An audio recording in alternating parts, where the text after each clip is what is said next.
So about a year ago, I made a video about taking a knee. I was really offended when I seen Kaepernick and all his buddies take a knee during the national anthem. And I couldn't believe them when they said they weren't disrespecting the military or the fallen soldiers. I couldn't believe that they were that naive to think that they didn't know what the flag represented. But over the year, kind of studied the situation, and I've been enlightened. Yeah, maybe they don't understand what the flag stands for. I mean, just think about it. This may sound stereotypical, but think about 90% of these players, what they have in common. They're all college graduates, and 90% of the college professors in this country are anti-American socialists.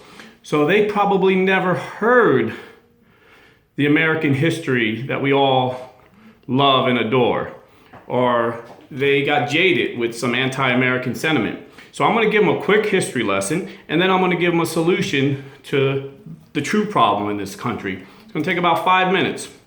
So in the War of 1812, Britain was trying to pound us into submission. They were really pissed that we beat them in the Revolutionary War 36 years earlier, when peasants and farmers with shotguns and muskets beat the most powerful military known to man. So we humiliated them, and they came back with a vengeance in the War of 1812. Well, during this time, there was a young lawyer named Francis Scott Key, and he went on a humanitarian mission, went aboard a British ship right outside of Fort McHenry, and negotiated a prisoner exchange. And the captain of the ship agreed a 1-for-1 prisoner exchange. So he went down in the gallows, seen all these American prisoners chained up, starving, filthy, miserable, and said, listen, we're negotiating a prison exchange. Everything looks good. You'll probably be free men tomorrow. So they all started thanking him, thanking God. They were all excited. So when Francis Scott Key went back up to finish the negotiations, the captain said, just so you know, this is all academic. Tomorrow, all the Americans will be prisoners. He goes, what are you talking about? He said, look around. So he looked out on the ocean and seen hundreds of ships, British ships. He said, we're about to start pounding that fort right there, and we're going to take you all as prisoners.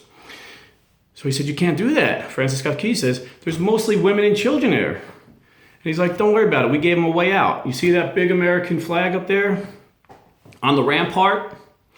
All they got to do is lower it. If they lower it, we'll stop bombing. So Francis Scott Key went back down and told the prisoners, listen, here's the deal, guys. They're bombing Fort McHenry. And if the fort lowers that flag isn't standing anymore. We're all prisoners. So the men started right then and there praying to God that flag will stand. So all night long, they're bombing it. And the prisoners are yelling up to Francis, go look, because he was the only one that wasn't in chains. Francis, is this flag still standing? He's like, yeah, guys, it's still standing. Then the captain ordered all the cannons to hit that flag all night long. And they're like, Francis, is the flag still standing? And at one point, he's like, I can't see, it's too dark. So then in the morning, by the dawn's early light, they said, Francis, look and see, is the flag still standing? Francis looked up and said, yes, the flag still stands. He overheard the captain of the ship say to one of his men, how in the world is that flag still standing? We've been bombing it all night. So the shipmate took his telescope and looked and said, Captain, it's being held up by dead Americans. Apparently, every time one American fell, another American climbed on top of him and held the flag up. The flag was literally being held up by a pile of dead Americans. And Francis Scott Key said, at that moment, the words of George Washington ran through his head. George Washington said, the Christian American would rather die on his back than live on his knees in submission to a tyrant king. That's why we stand for the flag. And that's why it was so offensive this year when the Jacksonville Jaguars and the Baltimore Ravens, playing in England of all places, the tyrant nation that wanted to enslave us all, knelt on foreign soil. This is treasonous. I can't believe they don't understand this. Knelt during our national anthem. They knelt. But during England's national anthem, they stood and showed respect. So I saw they cannot be that treasonous. They must be that ignorant. Not that they're not smart. Like I said, they're all college graduates. They were just never taught the history of the flag. So you need to pass this on to all your friends and neighbors, and the NFL needs to wake up. I've been boycotting it for a year, and it seems like 10% of Americans have. Their viewership is down like 10%. Well, if we double that to 20%, the NFL is going to be forced to do the right thing. Now the solution, okay? The problem that they're stating they're kneeling for is police brutality. And there may be a problem with some cops, but 90% of the cops are good. Okay? So with that small percent of police brutality, the people getting brutalized may not get a fair shake in the criminal justice system. My son just graduated law school and did an intern as a public defender. And he'll agree. He said, yeah, it's definitely, there's unfair stuff going on in the criminal justice system, but it doesn't have to do with race. It has to do with money. Money. O.J. Simpson got the best law team because he had money. Race has nothing to do with it. So if these NFL players want to make a difference, they can start a fund called a police brutality fund. The average NFL player makes $2 million a year. If they each donated 10% to this fund every year, every person who experienced police brutality would be able to dip into that fund and get the best legal team to protect them.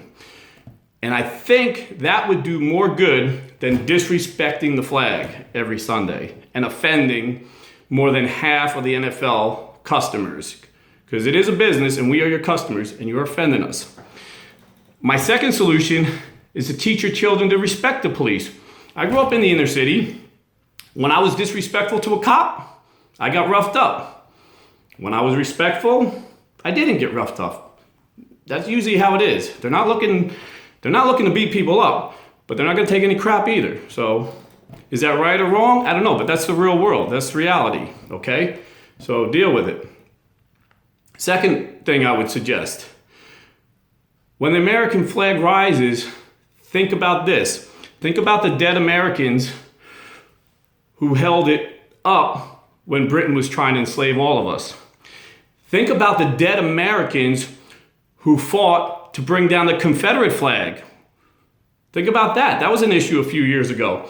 And if you see my video, Racism American, you see I stood on the side of taking the Confederate flag down because I said we're the United States. We're not the Confederate States anymore. There's no reason for a government building to have a Confederate flag. It's ludicrous.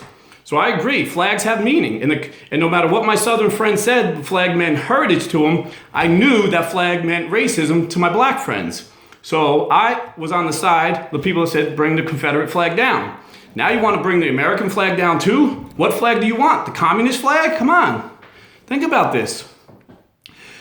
So next time the flag is raised, think about the Americans who fought to free the slaves. Not only that, think about World War II. My Uncle Joe, 19 years old, at Iwo Jima, a Marine, watched his best friend, another 19-year-old kid, get his head blown off. Those Marines lost over 7,000 people. 7,000 Marines died in 5 weeks. 40% of the Navy Seabees got killed and wiped out. But they fought the bloodiest battle and they won. Our Marines and Navy Seabees won. And when some wounded Marines seen our flag on the ground, they walked over, and 5 of them, 5 different races and backgrounds, had one thing in common. They were Americans. They raised that flag, and that's that famous flag of the Marines leaning over holding the flag. That picture, there was a photographer there, that picture inspired the nation to keep fighting, even when the odds were against us. Not only did we beat the Japanese, whose stated goal was to make us slaves, we also beat the Nazis. Imagine if we would have lost to either of them. So be thankful for them men, those men who gave their lives. And think about this. Remember 9/11? When these men hated us. The reason they hate us is because we're free. They hate us because we have freedom of speech. They hate us because we have freedom of religion. They hate us because we let our women wear miniskirts. They hate us because we can go down the street and have have a beer at the bar. They hate our freedom, so they tried to destroy us. And instead of destroying us, think about the day after 9/11. It didn't matter if you were Republican or Democrat. It didn't matter if you were black or white. We were all Americans. We were hugging each other. We were praying for each other. People that haven't been in church in years were in the churches holding hands with people of different races and ethnic groups. And we stood for the American flag. Can you imagine the Sunday after that, somebody kneeling? They would have been fired. I guarantee you. The country wouldn't have stood for that after 9/11. And what's changed? We're still the same country. What's changed? We elected a black president since then. Oh, we elected him twice. That's the only thing that's changed since 9/11. Okay? Think about that for a minute.